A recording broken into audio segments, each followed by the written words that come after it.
The moment Stella Carter rode into Garrison County on a borrowed roan mare with dust on her boots and fire in her dark eyes, every man within 100 yards went quiet, because they had never seen a woman ride like that, like the land already belonged to her. It was the spring of 1879, and the Texas Panhandle was not a forgiving place. The sky stretched so wide and unbroken that it could swallow a person whole, and the sun beat down on the red earth with the kind of heat that turned weak men into bitter ones.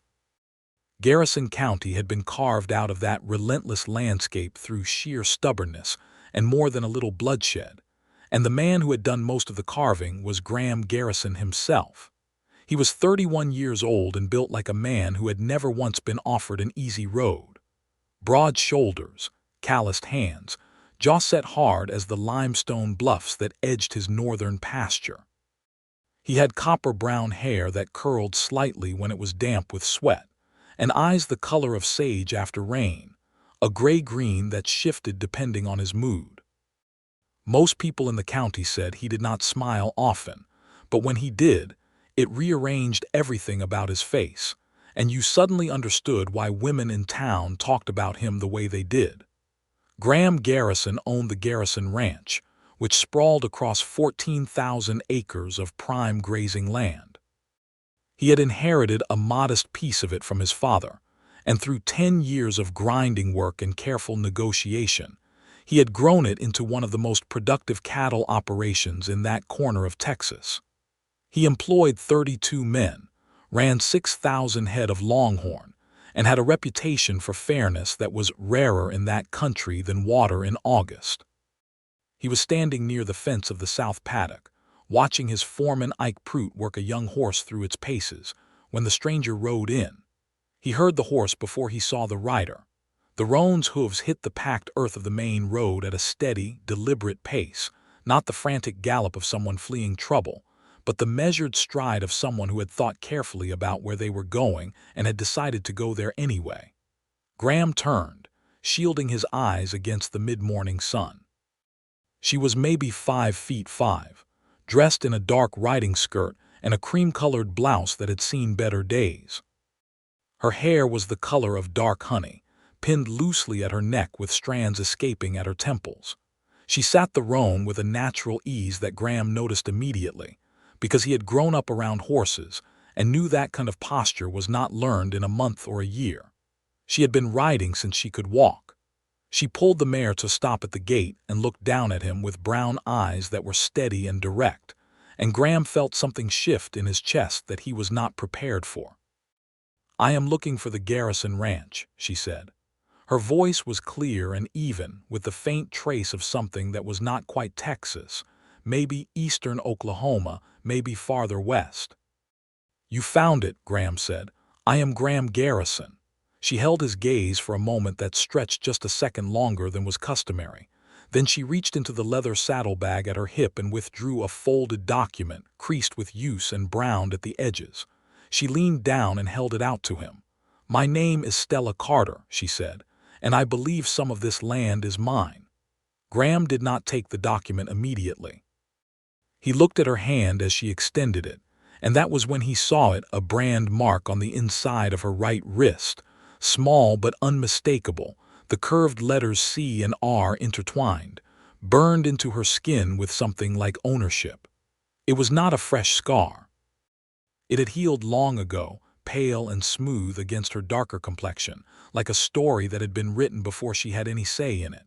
He took the document. Ike Prout had stopped working the young horse.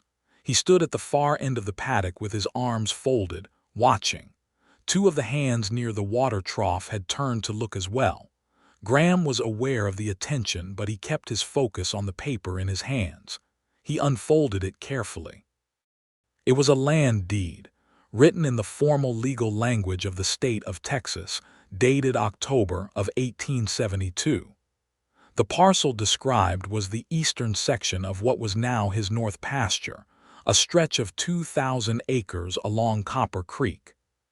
The deed was made out to one Nathaniel Carter, and it bore the official stamp of Randolph County.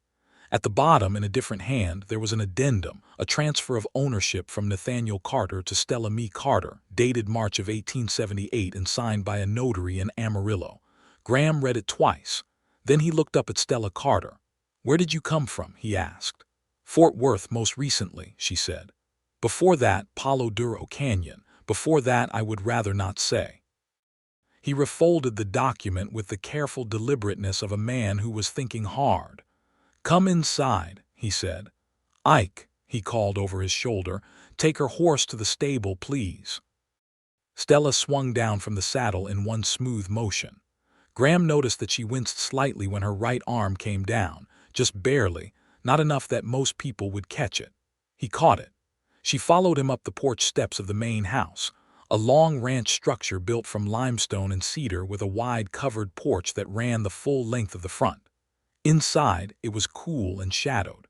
A housekeeper named Rosa Medina was rolling dough at the kitchen table, and she looked up when they came in. "Rosa, could we have some coffee, please?" Graham said. Rosa nodded and moved to the stove without comment, but she watched Stella with the observant quiet of a woman who cataloged everything. Graham gestured to the chair across from his, at the long wooden table that served as both dining surface and the informal site of most ranch business. Stella sat with her back straight and her hands folded in her lap, and she did not look around the house the way visitors usually did. She kept her eyes on him.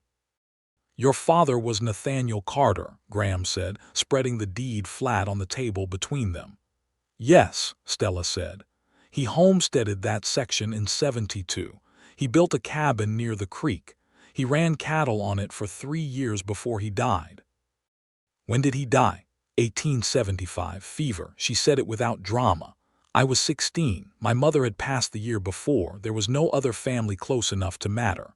Graham leaned back in his chair and looked at her. She was young, he realized, probably not much more than 20, 22 at the most. But she did not carry herself like someone young. She carried herself like someone who had been required to grow up faster than was fair. "What happened to the land after he died?" he asked. Stella's jaw tightened slightly. "A man named Rupert Wynn told me it had been absorbed into Garrison County holdings when my father's homestead claim lapsed. He told me the deed was invalid. He told me I had no rights to it." She paused. "He was wrong. And the transfer addendum, when you were only 16, you could not have signed that yourself." "I did not sign it then. My father left a will with a lawyer in Amarillo. The lawyer held the deed in trust until I turned 18, at which point the transfer was executed. I have the original will as well if you require it." Graham was quiet for a long moment. Rosa set 2 cups of coffee on the table and retreated to the kitchen without a word. "The North Pasture," Graham said slowly, "has been part of this ranch for the past 4 years. I purchased it from the county land office in '75. "I know," Stella said, "and I am not here to make an enemy of you, Mr. Garrison. I am here because the deed is valid and I would like to know what you intend to do about it." He looked at her steadily. Most men in that position, Graham thought, would either get angry or get cunning. She did neither. She was simply asking him directly, and she was ready for whatever answer he gave. "I need to take this to the county land office and speak with Judge Haverford," he said. "This deed is going to need to be authenticated." "I expected as much," Stella said. She reached into her saddlebag, which she had carried inside, and produced another document. "This is a letter from the Amarillo notary confirming the transfer, and this," she produced a 3rd page, "is a copy of my father's original homestead filing with the Federal Land Office." Graham spread all 3 documents on the table and studied them in silence for a long moment. Outside, he could hear the sound of the ranch going about its work horses, boots on earth, the distant low of cattle, the ordinary sounds of his ordinary life. He looked up from the papers to find her watching him with those steady brown eyes, and again he felt that unsteady thing in his chest, like a fence post that had shifted slightly out of true. "Where are you staying?" he asked. "I was going to ask around town. The hotel in Claremont takes guests," he said. "It is clean. Tell them I sent you and they will give you a fair rate." She blinked at that as if she had expected something more adversarial. "Thank you," she said, and her voice was careful around the words. "I will ride into town myself tomorrow morning and speak to Judge Haverford," Graham said. "I would ask you to come as well if you are willing. Whatever this is, I would rather settle it properly and in the open." Something shifted in her expression then, something she clearly did not intend for him to see but could not quite stop.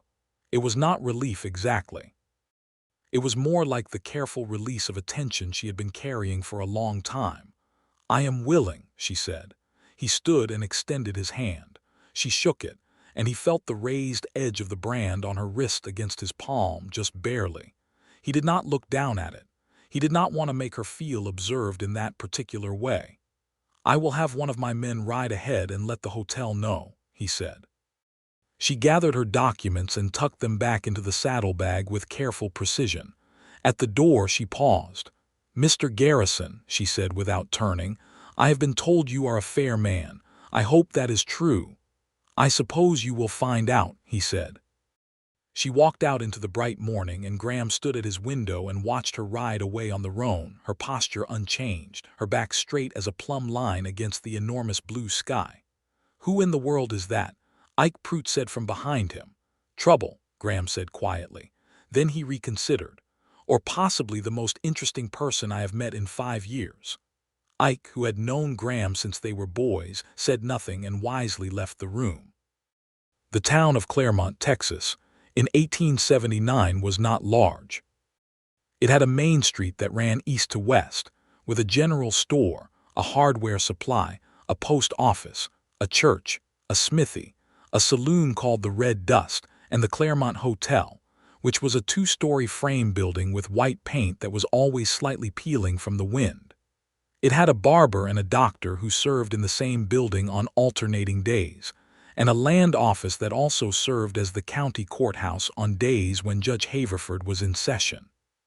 Stella checked into the hotel that evening with the money she had left, which was not much but was enough for now, and she sat on the narrow bed in the second-floor room with her saddlebag on her lap and the deed spread across her knees, reading it again in the lamplight, though she had long since memorized every word.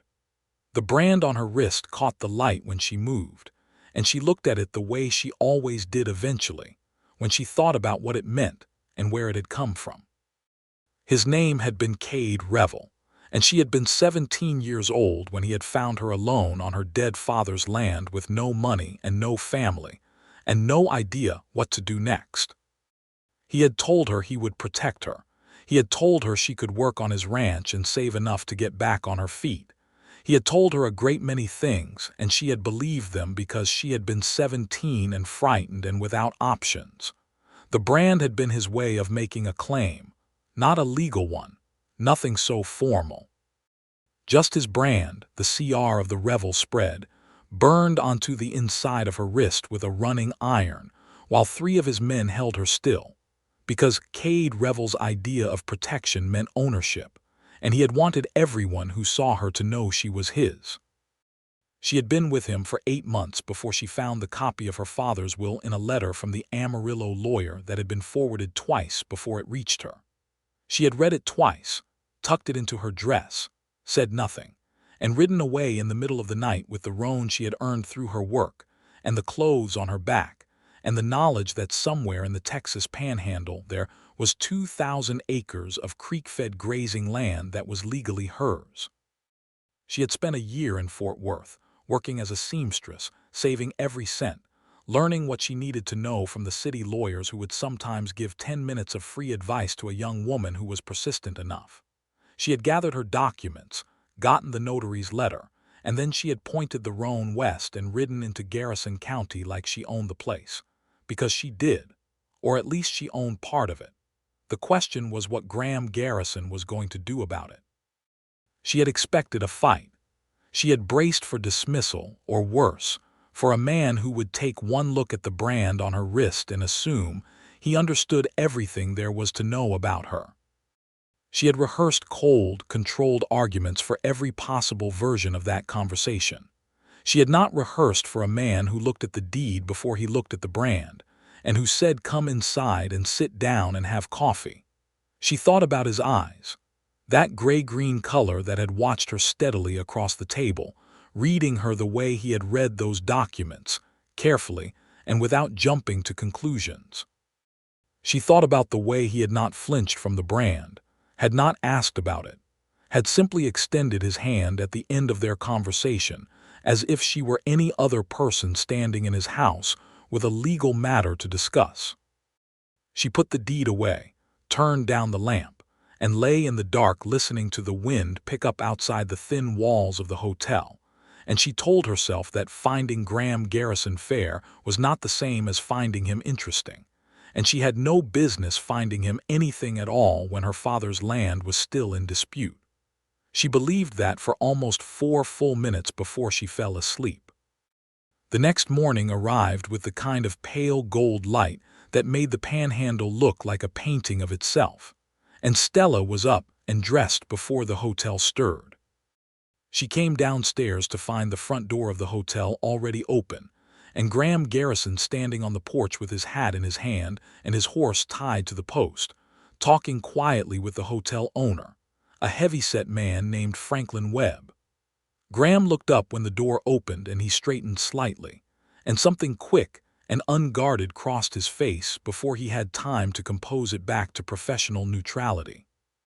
Stella noted it the same way she had noted the pause before he took her deed, as information worth keeping. "Good morning, Miss Carter," he said. "Good morning," she said.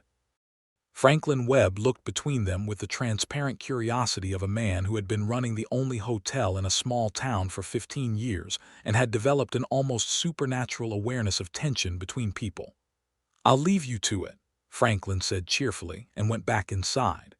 Graham's horse was a big gray gelding with a quiet temperament, and he had brought the roan from his stable as well, already saddled.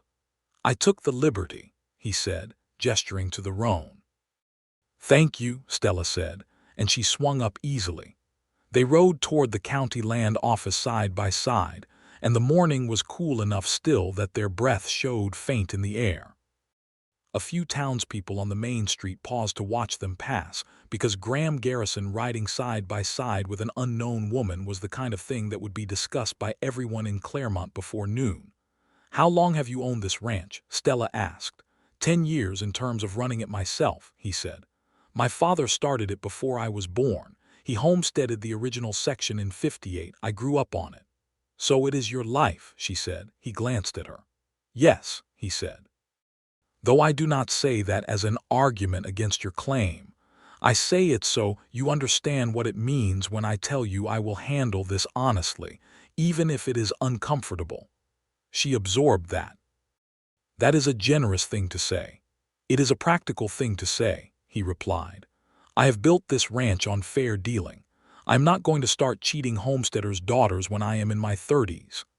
Stella laughed at that, a short, genuine sound that surprised her as much as it seemed to surprise him.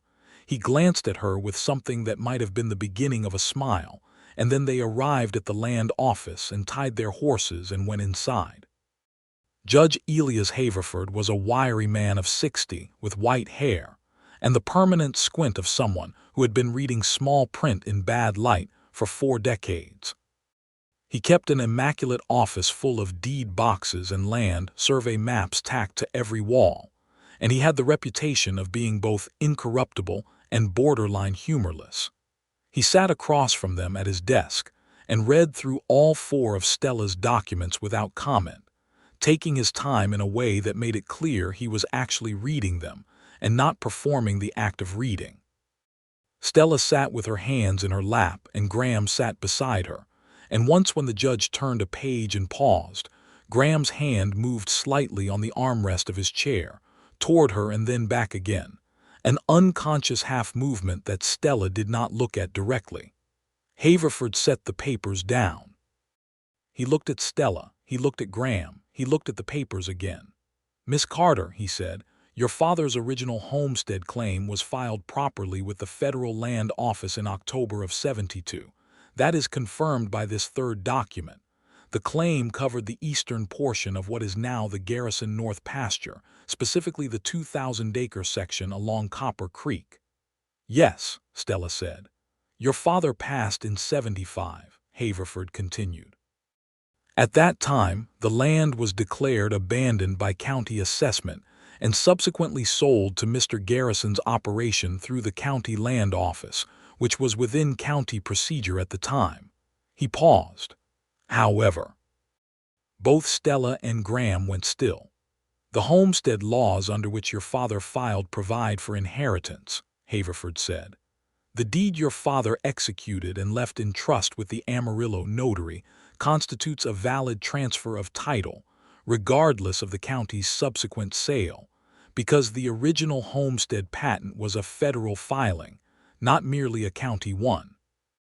The county land office did not have the authority to declare it abandoned and sell it without first verifying that no federal heirs existed. The judge folded his hands. In short, Miss Carter, your deed is valid. The section along Copper Creek is legally yours. The room was very quiet. Stella breathed out slowly. 7 years. 7 years since her father had died, and the ground she was sitting on right now had been slipping further and further from reach. And now a man in a cluttered office with maps on every wall was telling her in dry legal language that it had been hers all along. She looked at Graham. He was looking at the judge, and his expression was not angry. It was something more complex than that. It was a man processing a significant loss and making a choice about how to do it. What are the options?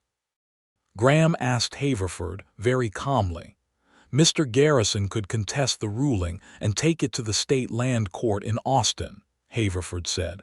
That process would take approximately 18 months. Alternatively, the two parties could negotiate a settlement between themselves, which I would then formalize here. Graham turned to look at Stella. His sage-green eyes were direct and steady. What do you want to do with the land? He asked. He was not asking as an adversary. He was asking as a person who needed to understand the situation. I want to run cattle on it, she said. I want to build on the creek section where my father's cabin stood. I want to make it what he intended it to be. Graham was quiet for a long time, long enough that Stella heard a horse pass outside on the road and someone call out a greeting on the street. I have cattle on that section right now, he said. About 400 head. Moving them will take time. I am aware, she said, and the fencing along the north boundary is mine. I put it up 2 years ago. I would not ask you to tear down your fence. He studied her. What would you ask? Stella had thought about this for a long time on the road from Fort Worth. She had constructed careful arguments and prepared for various scenarios, but sitting here beside Graham Garrison, watching him handle an outcome that could have made him furious with nothing but measured consideration, she found that what she said came from somewhere less calculated. I would ask for 60 days to arrange the financing to get started, she said. I would ask for good faith cooperation in working out where the boundary fence sits, and I would ask that whatever happens, we deal with each other honestly. He held her gaze. Then he said, "Done," and held out his hand. She shook it, and this time the contact lasted a fraction longer, and neither of them was quite as quick to let go. Haverford looked at them both with the microscopic expression of a man who had spent a lifetime reading between the lines of human interactions and was currently reading several things at once. I will have the formal documents prepared within the week, he said. You will both need to sign. They rode back toward the hotel in a changed silence. The conversation in the land office had moved something between them, settled something, and the new space where the dispute had been was not empty. It was filled with something tentative and warm that neither of them seemed ready to name. You did not have to be that easy about it, Stella said eventually. No, Graham agreed. Most men would have contested. I am sure some men would, he said. He glanced over at her. Your father filed that claim before my father expanded the ranch. He had the right. The county made an error. I do not see any benefit in compounding the county's error with my own stubbornness. Stella looked at him for a long moment. The morning light caught the copper in his hair and made the gray-green of his eyes look almost purely green. You are either very unusual, she said, or you have an angle I have not found yet. He laughed at that, and it was an open, real sound, not polite amusement but actual laughter, and it changed his whole face the way she had heard it would. She felt the warmth of it like the first good fire after a cold night. "No angle," he said, "though I might ask one thing." "What is that?" "When you get established on the Copper Creek section, I would like to discuss a shared grazing arrangement on the western boundary. The creek feeds both parcels, and it would make more practical sense to manage the water access together than to fight over it." She considered this seriously. "I think that could be arranged," she said. He nodded. They reached the hotel and he dismounted and she did the same, and they stood on the dusty street with their horses between them and the whole county going about its morning business around them. "Miss Carter," he said, "I know you have been through a difficult road to get here. I hope Claremont treats you well." She looked at him steadily. The brand on her wrist caught the light. She did not cover it. "I appreciate that," she said, "and Mr. Garrison, thank you for being the kind of man you are." He put his hat on, a small smile at the corner of his mouth.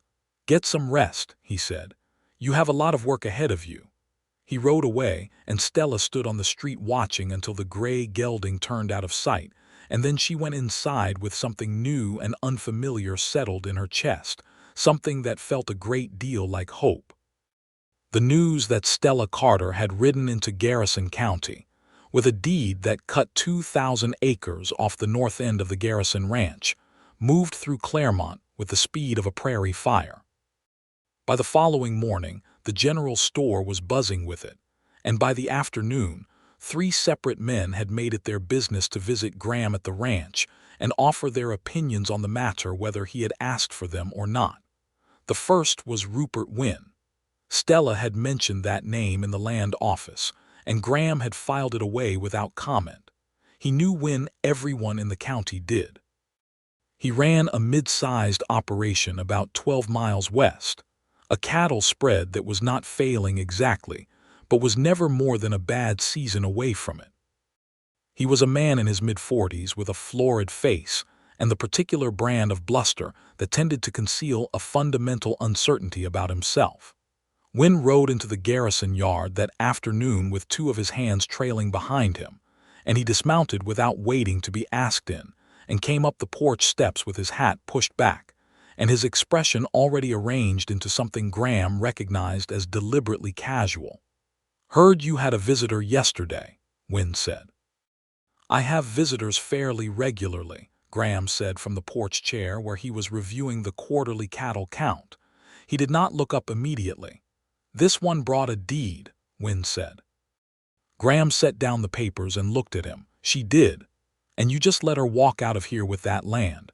"The land was always hers," Graham said. "The county made an error in '39 selling it without checking the federal records. Haverford confirmed the deed is valid." Wynn's florid face tightened. "Haverford is soft." "Haverford is correct," Graham said evenly. "And I would remind you that that parcel along Copper Creek was homesteaded before either of us were running operations in this county." Wynn was quiet for a moment, working something over in his mind that he was not saying directly. "The girl," he said, "I know who she is." Graham looked at him. "She worked on the revel spread over in Hutchinson County for a while," Wynn said, "before she ran off." "I am not sure what you think that information is worth to me," Graham said. "What I am saying is she has a brand on her wrist that does not belong to you, and Cade Revel is going to hear about this soon enough, and when he does, he is going to discover that she is a free woman with a legal land deed and he has no authority over her whatsoever," Graham said. The edge in his voice was quiet, but it was there, and Wynn heard it. There was a pause. "I am just saying it might get complicated," Wynn said, in a tone that managed to sound both warning and anticipatory. "I appreciate your concern," Graham said, and the tone made it perfectly clear that he did not. "Ride safe going home, Rupert." Wynn left, and Graham sat for a while after the sound of hoofbeats faded, looking out over his yard with an expression that Ike Prout, appearing from around the corner of the barn, recognized as the one Graham wore when he was deciding something. "Bad," Ike said. "Could get complicated," Graham said, unconsciously echoing Wynn. Then he stood. "Ride into town tomorrow, would you, Ike? Find out if Miss Carter is still at the hotel and let her know I need to speak with her." "About the land?" "Partly," Graham said. The next day he rode into Claremont himself instead of sending Ike, and he found Stella in the general store, going through the practical inventory of what she would need to start work on the Copper Creek section. She had a small list in her hand, and she was talking to the store owner, Tom Aldgate, with the focused efficiency of someone who had already done the calculations 3 times. She looked up when he came in, and there was a moment where her face did exactly what it had done on the hotel porch, something unguarded and quick before the composed expression settled back into place. "Mr. Garrison," she said. "Miss Carter," he said. "Could I have a few minutes?" They stepped outside onto the boardwalk. Stella folded her list and put it in her pocket and waited. "I had a visit yesterday from Rupert Wynne," Graham said. Something in her expression shifted. "He knows where you came from," Graham said. "He mentioned Cade Revel." The name did something to her jaw, a tightening that she controlled immediately but not before he caught it. "He would," she said. "I want you to know," Graham said, choosing his words carefully, "that whatever situation you left in Hutchinson County is your business. What I am concerned about is whether Revel is likely to make trouble for you here." Stella looked out at the main street for a moment. A wagon rolled past loaded with lumber. 2 women in sunbonnets talked outside the post office, the ordinary midday life of a small town. "Cade Revel is not the kind of man who lets go of things he considers his," she said. "I have known this since the night I left. I left anyway because I had rather face him standing on my own land than spend one more day on his." "That is very brave," Graham said quietly. "It is necessary," she said. She turned to look at him, and her eyes were steady but not entirely calm. "Are you telling me this because you want me to reconsider coming here?" "No," he said immediately. "I am telling you this because if Revel rides into this county, I want to be prepared, and I think you should have someone on your side who is not surprised when it happens." She looked at him for a long, searching moment. The brand on her wrist was in full sunlight, and she made no move to cover it. "Why?" she asked. "You barely know me." "No," he agreed. "But I have known a fair thing when I see it for a long time, and what was done to you was not fair." He met her gaze. "Besides that, you are going to be my neighbor, and in this county that means something." Stella Carter, who had not allowed herself to rely on anyone in a very long time, felt something behind her breastbone that she could only describe as a door opening. She nodded slowly. "All right," she said. "Then I will tell you that Revel has 22 men on his payroll and a great deal of money and a fundamental belief that the law is something that applies to other people." "I have 32 men," Graham said, "and I pay my taxes and I know every judge in the Panhandle." Despite herself, Stella smiled. It was the first full, uncomplicated smile she had given him, and he watched it like a man watching a sunrise that he had not been expecting. "Well then," she said, "I suppose we are prepared." Over the next 3 weeks, Stella threw herself into the work of the Copper Creek section with a ferocity that impressed even the weathered ranch hands of Garrison County. She hired 2 men from town, a young Mexican-American worker named Luis Vega, who was 20 years old and quick with a hammer, and an older man named Caleb Oakes who had been homesteading in the Panhandle since before the Civil War and knew the land the way other men knew their own faces. Together, they cleared the site of the old Carter cabin, pulling up the rot-damaged timbers and laying a new foundation from limestone pulled out of the creek bed. Graham sent over a load of cut cedar planking without comment, delivered by one of his hands with a simple note that read, "For the new cabin, consider it a neighbor's gift, signed G. Garrison." Stella held the note for a moment before she folded it and put it in her pocket.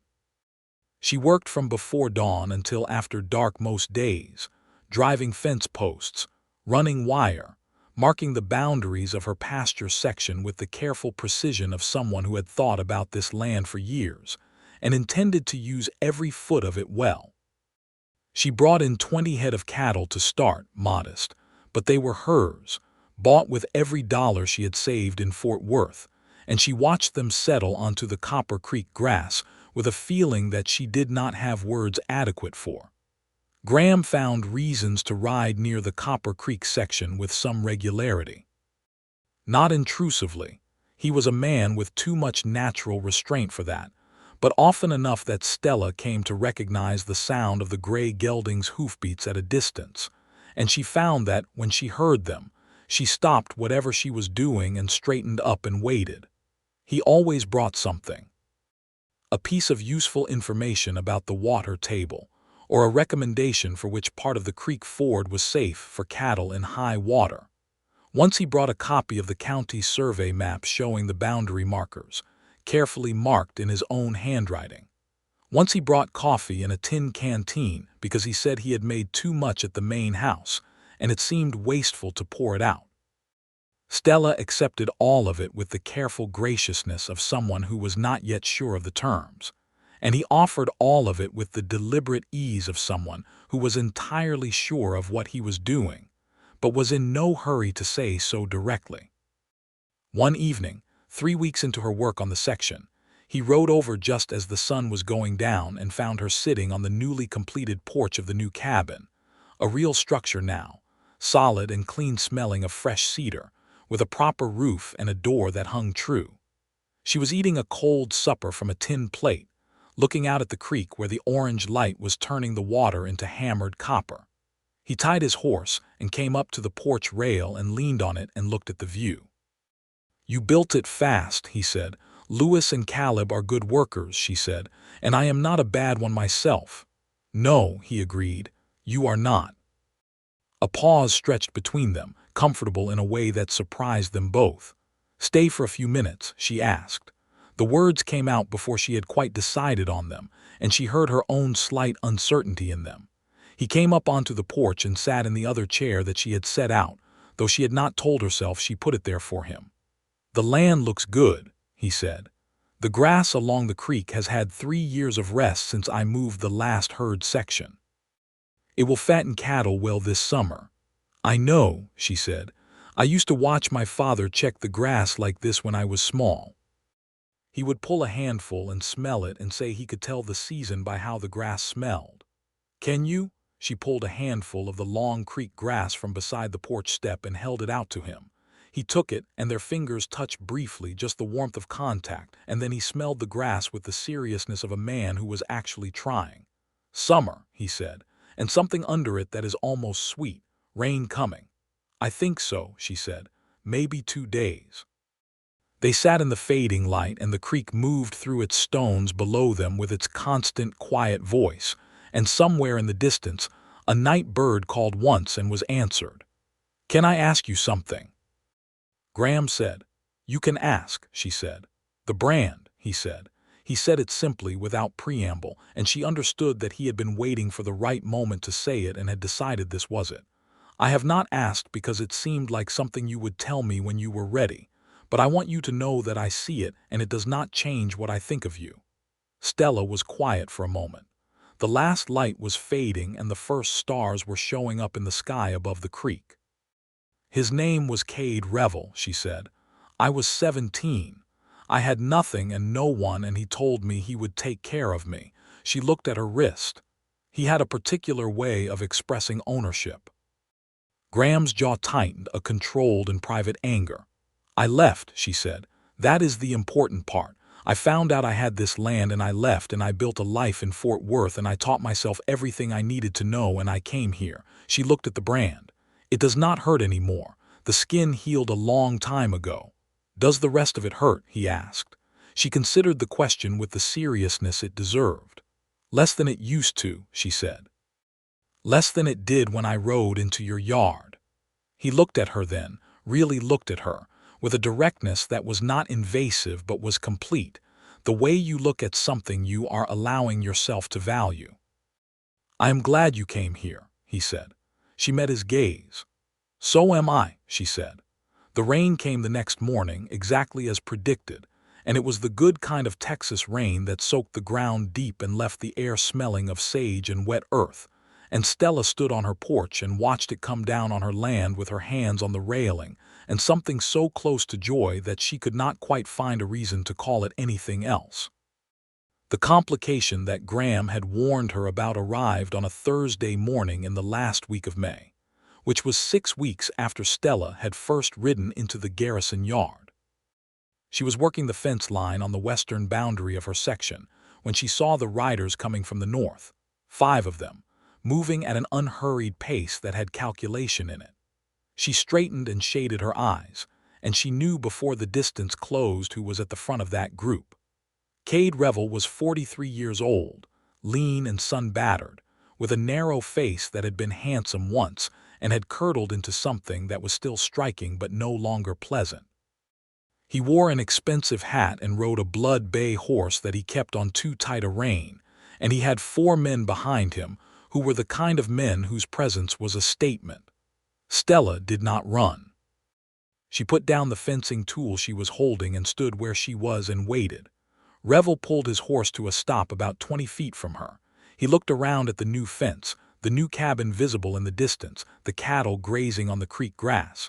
His expression was the particular type of cold smile that was not a smile at all. "Stella," he said, like a man saying the name of something that belonged to him. "Mr. Revel," she said. The steadiness in her own voice surprised her somewhat.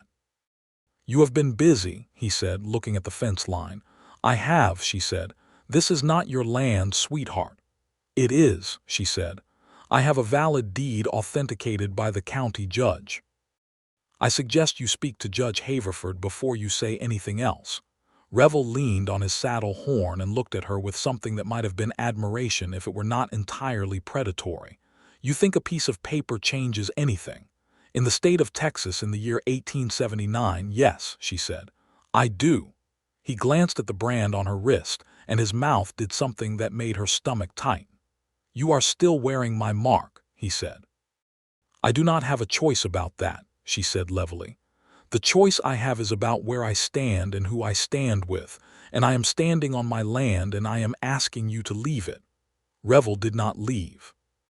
He urged his horse forward slowly into the fence line's shadow, close enough that she could see the leather of his boots. "I am going to be honest with you, Stella. I came here to make you a fair offer.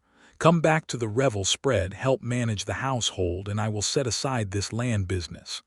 "The land business is settled," she said, "and I will not be coming back." A muscle worked in Revel's jaw. He was a man who was accustomed to being the final word on things, and the flatness of her refusal hit him somewhere that wounded pride lived. "Then we will find another way to settle it," he said, and there was a quiet threat in that which was worse than a loud one. He wheeled the blood bay and rode away with his 4 men, and Stella watched them go until they were specks against the sky, and then she breathed out slowly and picked up the fencing tool and finished the section she had been working on, because the fence still needed to be run, and she was not going to stop work because a man had ridden onto her land and looked at her like property. But when she rode into town that afternoon, she went first to the Garrison ranch. Graham listened to the whole account without interrupting, sitting across from her at the long table in the main house, and Rosa Medina, who was doing something at the stove, listened too and said nothing and moved quietly from one task to another. When Stella finished, Graham was quiet for a moment. His hands were flat on the table and he was looking at them. "He will come back," he said. "Yes," she said. "He will. And he will bring more men next time, or he will go to Wynn, who will create some kind of legal nuisance, or both." He looked up. "Are you frightened?" She considered this honestly. "I am prepared," she said.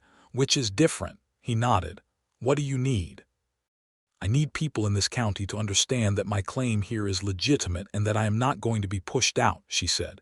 "If Revel comes back, I need to know that the county will stand with the law rather than with whoever has the most money." Graham was quiet for another moment. Then he stood up. "There is a county gathering on Saturday," he said. "The spring cattle count meeting at the Claremont Town Hall. Every rancher in the county will be there." He looked at her. "I would like you to come with me." She understood what he was offering, not just social company. He was offering to stand publicly beside her, to walk into that room with her and make a statement to every person in Garrison County that Stella Carter was here. Her claim was valid, and she had the backing of the most respected rancher in the territory. "That would mean a great deal," she said quietly. "I know," he said, and then, with the slight careful quality of a man who is saying something he has been carrying for a while, "It would also mean a great deal to me." The pause that followed was not awkward. It was the kind of charged silence that happens when two people are standing at the edge of something they can both see, and are deciding simultaneously whether to step forward. "Saturday then," she said. Saturday morning arrived bright and warm, and Stella put on the best dress she had, a dark blue cotton with ivory edging, and braided her hair properly and pinned it at her neck. And she stood in front of the small mirror in her cabin and looked at herself and recognized the woman looking back, which was something she had not always been able to say. Graham came for her in a wagon, clean-shaved and wearing a gray coat that fit him well across the shoulders, and when she came out of the cabin he looked at her with the same unguarded expression that lasted just a beat before control reasserted itself. But she had learned to read that beat. "You look fine," he said. A Western man's compliment, which meant considerably more than it sounded. "Thank you," she said. "So do you." Ike Pruitt sat at the back of the wagon with his hat over his face, and he made a sound when they both climbed up to the bench that was entirely ambiguous but made Stella suspect that Ike Pruitt found this situation considerably amusing. The Claremont Town Hall was a low-frame building behind the church, and by the time they arrived it was already crowded with the ranchers and cattlemen of the county, most of them men, with a handful of women who managed alongside their husbands.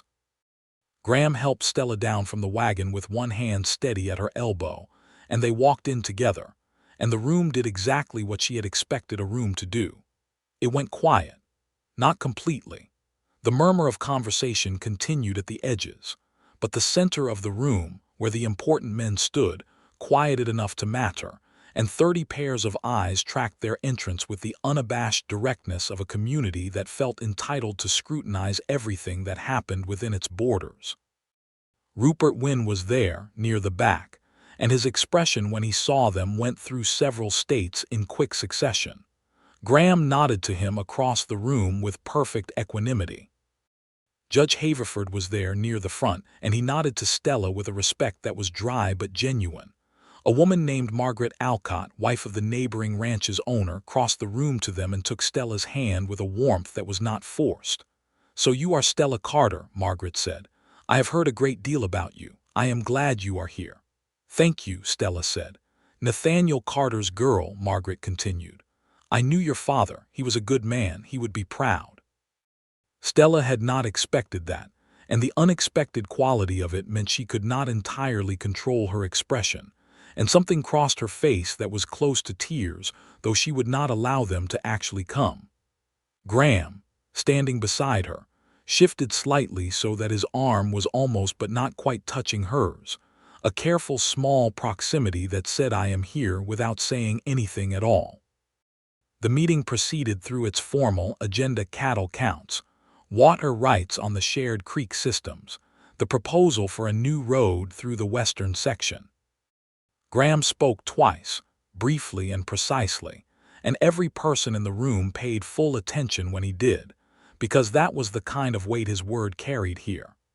When the formal business was done and the room broke into smaller conversations, Graham brought Stella into each group with a natural ease that gradually shifted the room's energy from speculation to acceptance.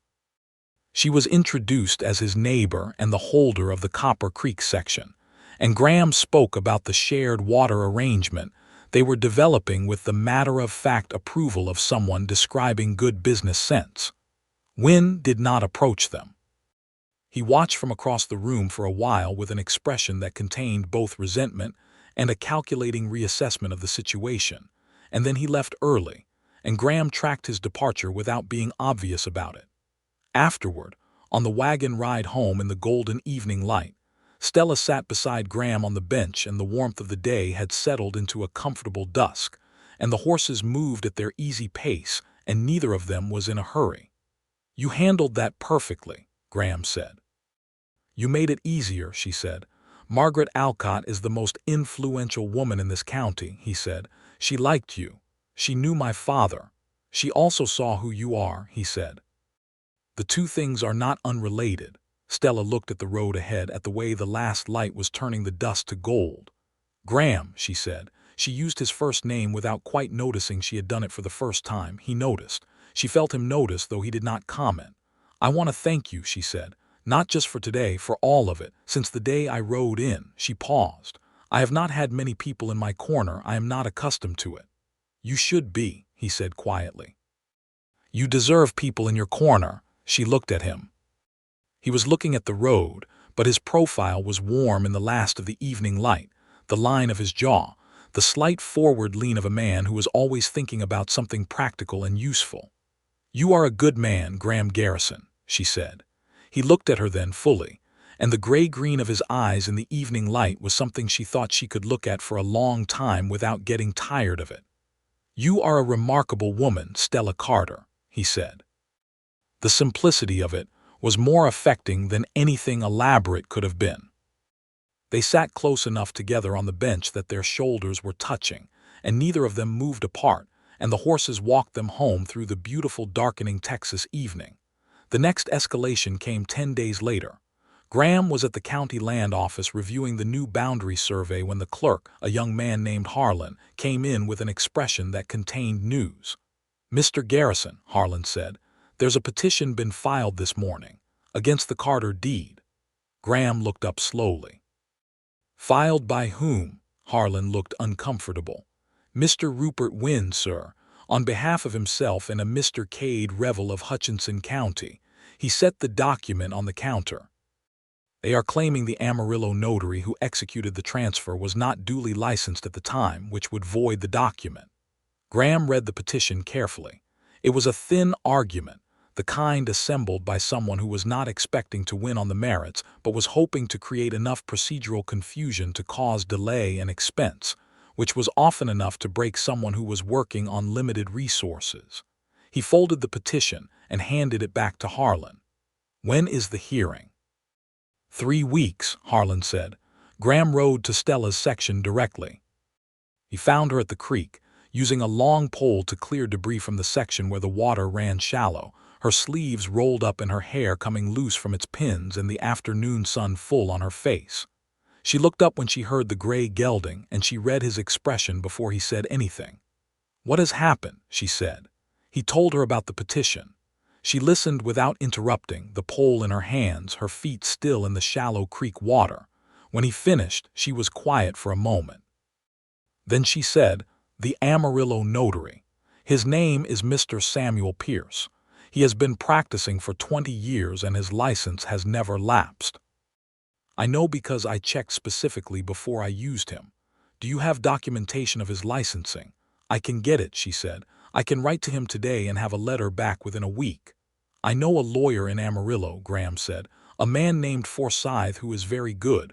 I would like you to let me ask him to review the petition and advise on the response. She looked at him steadily. That will cost money. I will cover it, he said. She opened her mouth. Not as charity, he said, before she could object. As a neighbor protecting the value of the legal framework that protects my own land too. If Wynne and Revel can void a valid deed on spurious procedural grounds, there is not a deed in this county that is safe, including mine. She closed her mouth, thought about it. He was right, and she knew he was right, and she was also aware that he was being strategic in his framing precisely because he knew she would not accept charity but might accept a shared self-interest. You are very careful about how you offer things, she said. I have noticed you are careful about how you accept them, he replied. She looked at him for a moment with something that was warm and a little undone, and then she pulled her feet out of the creek and sat on the bank and pulled her boots back on. Write to your lawyer, she said. I will write to Mr. Pierce today. They both wrote their letters that afternoon, sitting at opposite ends of Stella's small table with the late light coming through the open cabin door, and Stella looked up at one point and found Graham reading his finished letter over with a slight frown of concentration, his big hand splayed on the paper, and she felt the domestic ordinary beauty of that moment with a sharpness that was almost painful. He looked up and caught her looking, and she did not look away, and neither did he, and the afternoon light held them both in it for a long moment. "I was thinking," he said, and then stopped. "What were you thinking?" she asked.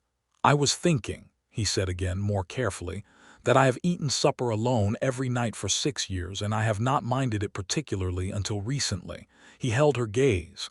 "I was thinking that I would like to not eat supper alone tonight if you are willing." The simplicity and the honesty of it hit her somewhere deep. "I am willing," she said. He cooked, which surprised her, because in her experience men of his standing in that time and place generally left cooking to the women in their households.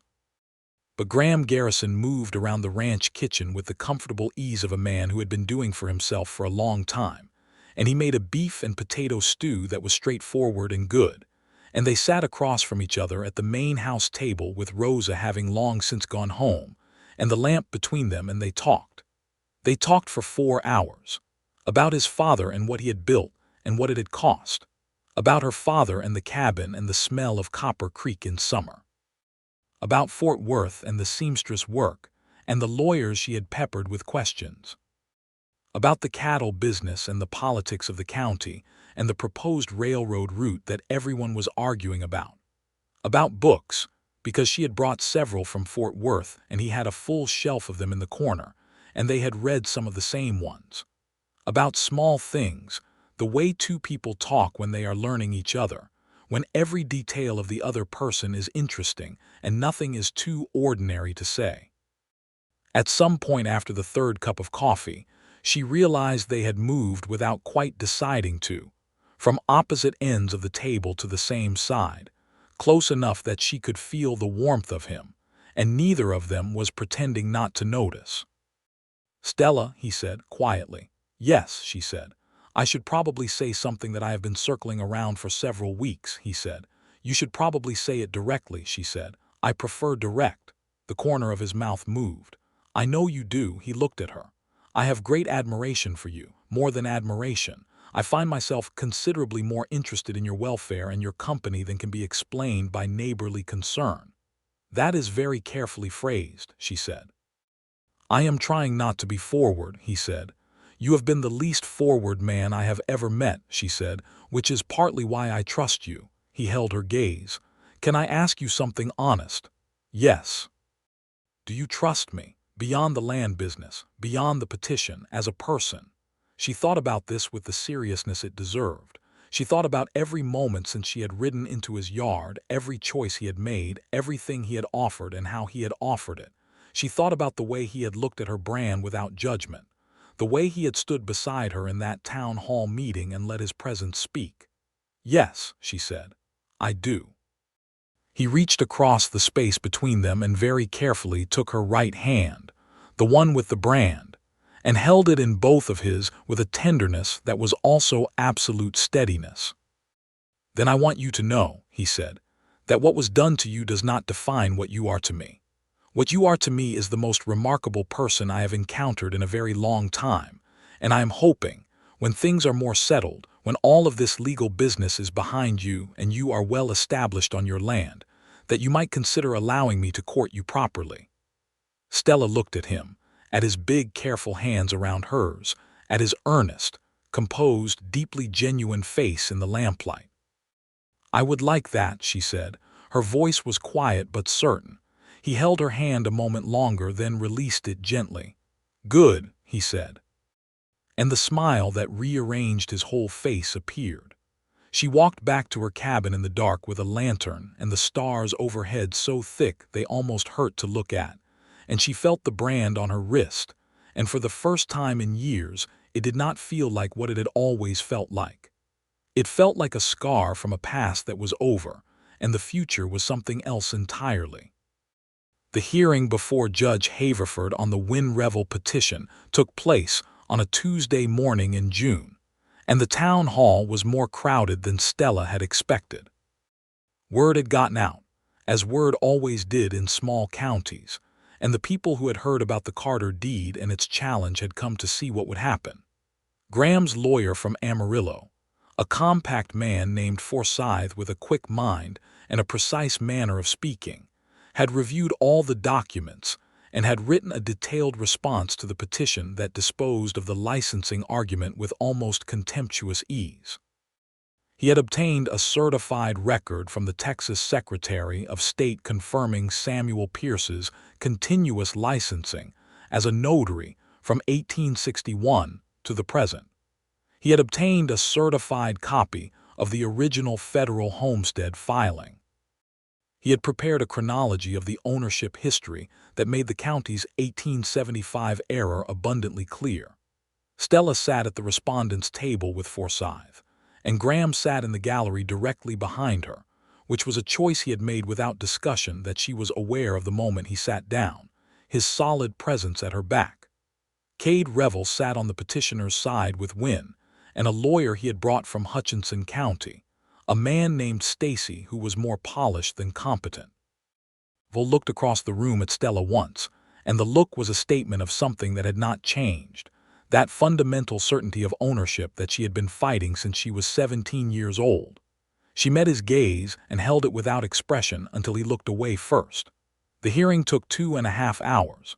Forsyth presented the certified documents. Stacy made his argument about the notary's licensing, which Forsyth dispatched in approximately 6 minutes with the certified state record. Stacy then shifted to questioning the validity of Nathaniel Carter's original homestead filing, which prompted Haverford to remove his spectacles and ask Stacy whether he had read the Federal Homestead Act of 1862. And when Stacy began to answer, Haverford said he was asking rhetorically and put his spectacles back on.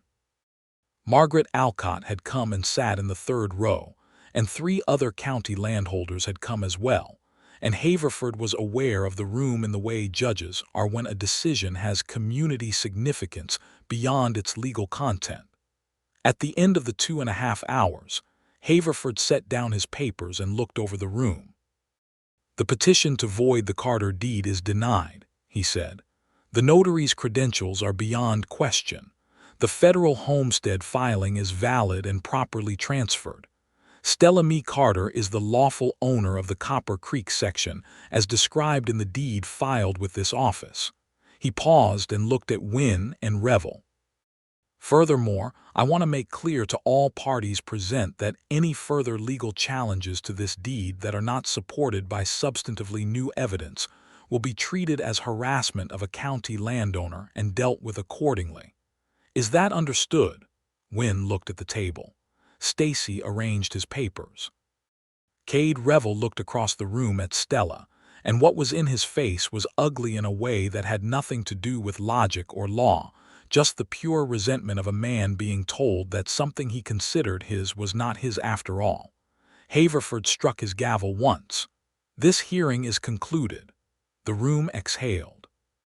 Someone began to talk, and then several people, and then the hall was full of noise and movement, and Margaret Alcott came immediately to Stella and took her hand and said something warm that Stella would always remember but could barely hear over the sound of her own heartbeat. Graham came through the gallery to stand beside her, and she turned when he was at her side, and without thinking she stepped into him, just leaned against his chest for a moment with her cheek against the front of his gray coat, and he put both his arms around her and held her with the quiet certainty of a man who intended to hold on. "It is done," he said into her hair. "It is done," she agreed. She felt the tension release from his arms and hers simultaneously, and the long exhale of something that had been held too long. Around them the room moved and talked, and they stood still in the center of it like a fixed point. Cade Revel left Garrison County that afternoon, and he did not come back. The county had spoken, Haverford had spoken, and Revel was a man who operated on intimidation and compliant silence, neither of which was available to him here. Graham was told by 3 separate people in the days following the hearing that Wynne had distanced himself from Revel immediately after the ruling, and Wynne had not been seen near the Copper Creek boundary since. The summer came in full and hot and generous, and the Copper Creek section bloomed under Stella's management, with the kind of quiet, productive beauty that good land managed by someone who loves it will always produce. Her cattle thrived on the creek grass. Lewis and Caleb built a proper barn in July, and she hired a third hand, a young woman named Ada Brent, whose husband had died of a rattlesnake bite the previous winter, leaving her with practical skills and nowhere to put them. And Ada turned out to be worth 3 ordinary workers in terms of both industry and good humor. Graham came over regularly now, not with the careful rationale of neighborly assistance, but openly, in the evenings after the day's work, riding the gray gelding across the boundary of their 2 properties with the ease of a man who knew the road. He had said he wanted to court her properly, and properly was what he did. He brought her things, small considered things, a book he had ordered from a Dallas bookseller because she had mentioned the author once in passing, a length of fabric from the general store in the exact dark blue of her good dress, because she had mentioned she needed to make something new for the fall. He asked for her opinion on ranch decisions with genuine interest and listened to her answers with real attention. He took her to church on Sundays in the wagon, which was an announcement to every person in the county that was clearer than any spoken declaration. On a Sunday evening in late July, they sat on her porch in the cooling evening with the creek singing below them and the cattle settled in the lower pasture and the first stars coming out, and he had been quiet in a particular way for the past hour that she had learned to recognize as the way he went quiet when he was working up to something. "Say it," she said without looking at him. He laughed. The open, real laugh. "You always know. You have a thinking quiet and a regular quiet and they sound different," she said. "This is the thinking one." He was quiet for another moment. Then he turned to look at her and the last light was in his eyes, that gray-green that she had come to love the way she had come to love this land, slowly and surely and permanently. "Stella," he said. "Graham," she said. "I am not a man who says things easily," he said. "I have always been better at doing than saying, but I think you deserve to hear it said." She waited. "I love you," he said, simply and without equivocation. "I have probably loved you since about the 3rd time you argued with me about the boundary fence with that particular expression you get when you know you are right, and you are waiting patiently for me to figure it out too." He paused. "I wanted you to know that." Stella looked at him for a long moment, at this man who had taken her deed at face value and offered her coffee and stood beside her in a crowded room and held her in a courthouse, and never once made her feel anything other than exactly what she was. She reached over and took his hand, turning it palm up and placing her branded wrist across it, the mark visible against his palm. "I love you," she said. "I have not said that to anyone in a long time because I was not sure I knew any more what it felt like to mean it, but I know now." He looked at the brand, and then at her, and the expression on his face was something she would carry with her for the rest of her life. He raised her wrist to his lips and pressed a kiss to the brand, gentle and certain, and it was the most intimate thing anyone had ever done, the acknowledgement of everything it represented and the refusal to let it define anything. She leaned across the space between the chairs and kissed him then, her first real choice in a very long time, her hands against his jaw, and he kissed her back with the same quality she had come to know in everything he did, thoroughly, carefully, without haste. The moon came up over the Panhandle, and the creek ran on and the cattle breathed in the pasture below, and they sat on her porch and talked until very late, and when he finally rode home in the moonlight, she stood on the porch and watched the gray gelding disappear, and felt the entire shape of her life rearranged into something better. He proposed to her in September, 6 months after she had first ridden into his yard. He did it at the place where Copper Creek ran under the old cottonwood that stood at the boundary of their 2 properties, a tree that had been there long before either of their fathers had ever seen this country. It was morning, with the light coming low and golden through the cottonwood leaves, and he had ridden over early enough that she was still drinking her first coffee on the porch, and he had dismounted and walked to her with the kind of deliberateness that made her set down the coffee cup before he said anything.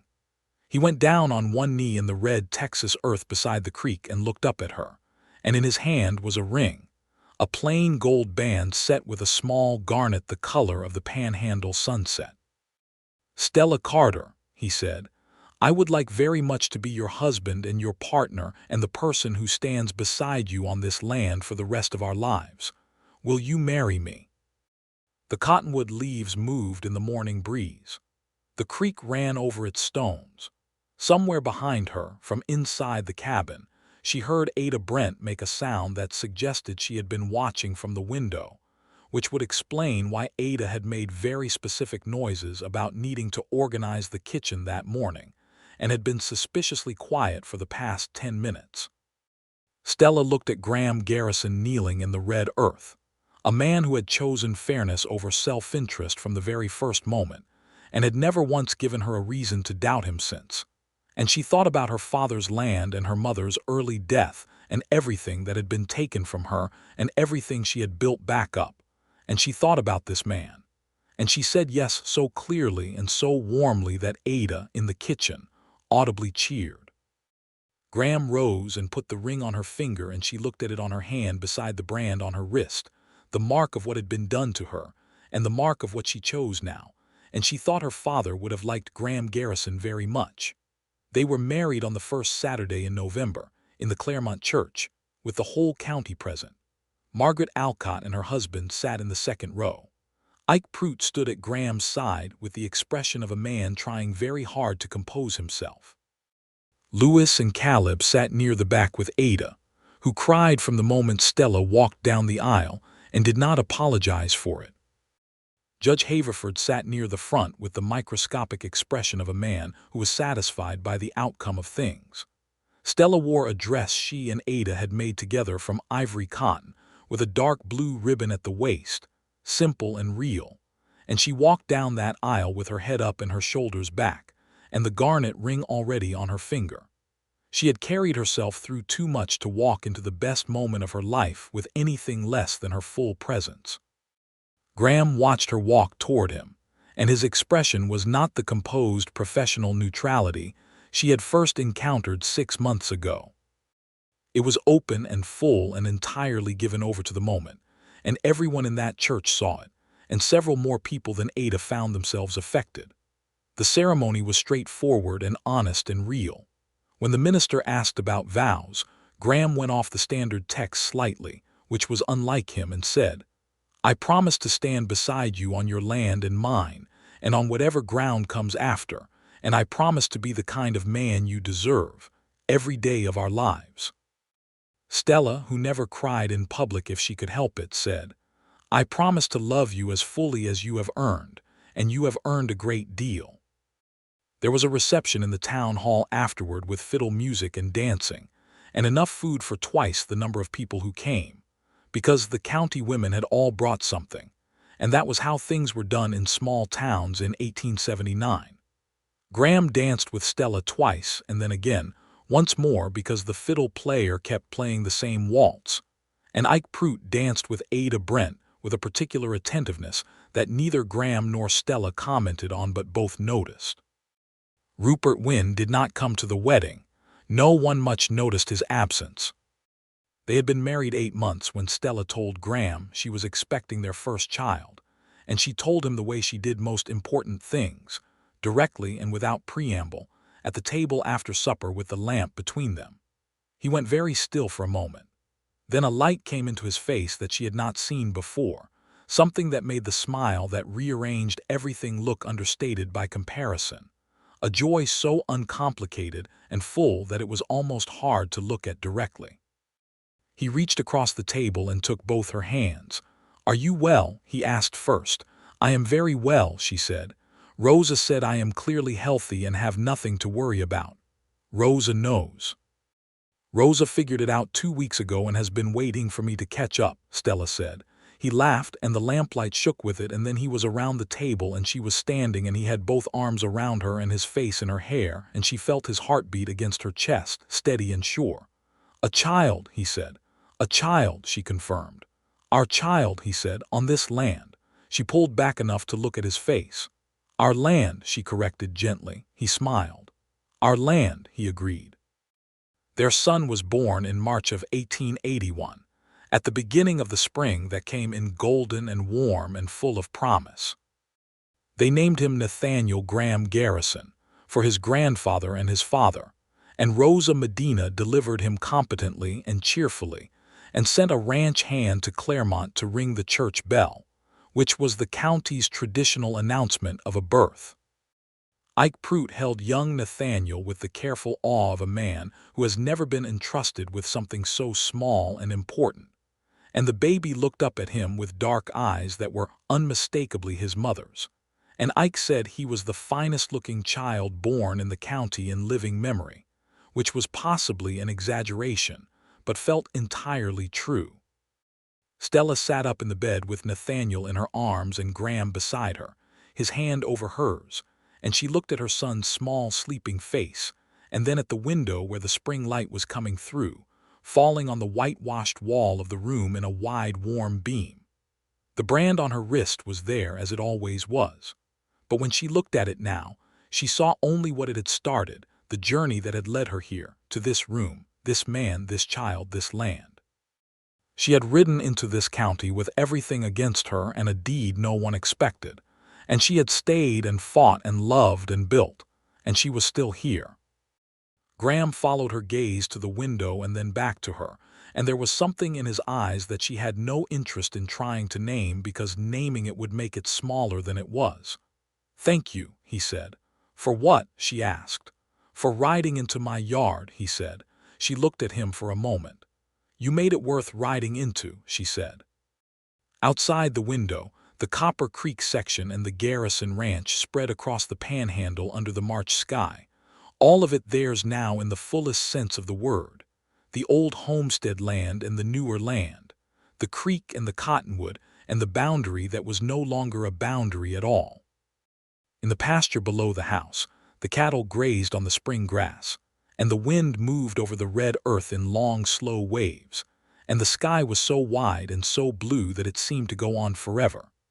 2 years after Nathaniel was born, Stella gave birth to a daughter they named Clara Rose, and she was loud from her first breath and had her father's gray-green eyes and her mother's absolute certainty about what she wanted, which turned out to be an excellent combination for a girl growing up in the Panhandle. Young Nathaniel regarded his sister with the measured consideration of a 3-year-old, and then decided she was acceptable, and from that point on, he was never more than a few feet from her when they were outside together, which turned out to be his primary characteristic for the rest of his childhood. Ike Pruitt, meanwhile, had been quietly and persistently courting Ada Brent since the wedding, and they were married in the summer of 1882 in the same Claremont church, and the Pruitts took over the management of the eastern pasture boundary where it met the Copper Creek section, and the two families became as intertwined as the land itself. The Garrison Carter Ranch, as the county had taken to calling the combined operation unofficially, grew in those years through good management and fair dealing, and the kind of steady attention to the land that rewarded itself. Graham expanded the cattle count gradually. Stella, who had a natural eye for livestock, began selecting breeding stock with a methodical approach that improved the herd quality consistently year over year, and by 1884, the Garrison cattle were known throughout the Panhandle for their size and health. She had never fully forgotten what the land had cost to reclaim. But cost, she had found, was also the measure of value, and she loved every foot of the Copper Creek section with the particular depth of someone who had chosen it consciously and fought for it, and built on it with her own hands. When she rode the boundary fence in the mornings, which she did several times a week regardless of weather, she rode it with the easy familiarity of a woman who knew every post, every stone, every turn the creek made through her pasture. Graham rode with her often, and they had long conversations on those morning rides that ranged across everything and settled nothing and were entirely satisfying. He had been right that she was the most interesting person he had met in years. She had been right that he was the finest kind of man. They had both been right that the land between them was worth fighting for, and the life between them was worth building carefully, and they were both, in the way of people who have earned happiness through difficulty, and held it with deliberate care, profoundly and continuously grateful for each other. On a morning in the fall of 1884, when Nathaniel was 3 and Clara was 1, and the Panhandle had turned the gold and rust of October, Stella sat on the porch of the main house. They had moved into the main ranch house together after the wedding, expanding it to fit their family with Clara on her knee and a cup of coffee in her other hand, and the whole of the Texas morning spread out before her. Graham came out from the house and sat in the chair beside her with his own coffee and looked at the view, and it was the same view they had been looking at together for years now, the same red earth and wide sky and distant cattle, and the line of cottonwoods that marked where Copper Creek ran through their land. Clara reached for Graham's coffee with both hands, and he pulled it back, and she made a sound of profound outrage, and both her parents laughed, and the sound of it went out into the morning air and was absorbed by the enormous quiet of the Panhandle and was gone, but it was also somehow permanent, the way good things are. "What are you thinking?" Graham asked. Stella looked at the land. "I am thinking that my father would have loved this fall," she said. "He always said fall was when the Panhandle showed you what it was really made of." "He was right," Graham said. "He was," she agreed. She shifted Clara to her other knee and held out her branded wrist in the morning light just for a moment, looking at it. Graham put his hand over it gently, the same gesture he had made at that table in the lamplight when she had told him she loved him, and she felt the warmth of his palm against the old scar. "It is just a mark now," she said. "Yes," he said, "it is." She turned her wrist over and held his hand instead, and they sat in the October morning on their porch on their land in the county that bore his name and had come to hold hers equally, and the great blue sky went on above them without limit, and the creek ran through the cottonwoods below them with its constant, careful voice, and everything that had been lost and taken and fought for and reclaimed was present in the silence between them in the best possible way. Young Nathaniel came barreling out of the front door with one boot on and the other in his hand, and an expression of complete emergency about something that turned out to be a frog he had found in the garden and needed to show both of his parents immediately.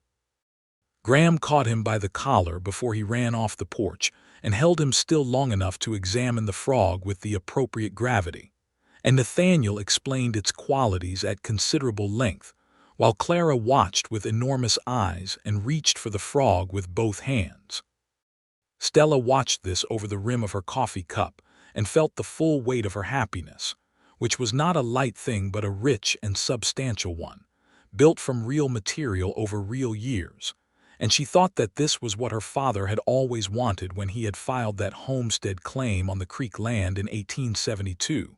Not just the land, but the life that the land made possible, the life that went on it and grew from it and named it home. She had ridden into this county with a brand on her wrist and a deed no one had expected, and the man who had every reason to fight her had instead stood beside her, and the whole county had watched and come to understand what it had witnessed, and in the understanding there had been a shift, a reckoning with what fairness actually looked like in practice. Stella Carter had been homesteader's daughter and branded girl and Fort Worth seamstress and legal claimant and rancher and wife and mother, all in the order that life had required of her, and she had been every one of those things fully and without apology. And now she was here, in the middle of all of it, with the red earth of the Panhandle under her and the big sky over her, and Graham Garrison's hand warm over hers. Nathaniel finally convinced his father to let him keep the frog, at least for the morning, and Clara fell asleep against Stella's chest with the sudden completeness of a very small person who has decided the world will still be there after the nap, and the frog sat in Nathaniel's cupped hands and regarded the world with the composure of a creature entirely at peace with its situation. Graham looked at Stella over their son's head, and she looked at him, and the morning held everything it was supposed to hold. They stayed on the porch a while longer because there was no reason to be anywhere else just yet, and the coffee was still warm, and the October light on the Panhandle was worth sitting still for. And the creek ran on, and the land held them, and it was enough. It was more than enough. It was everything.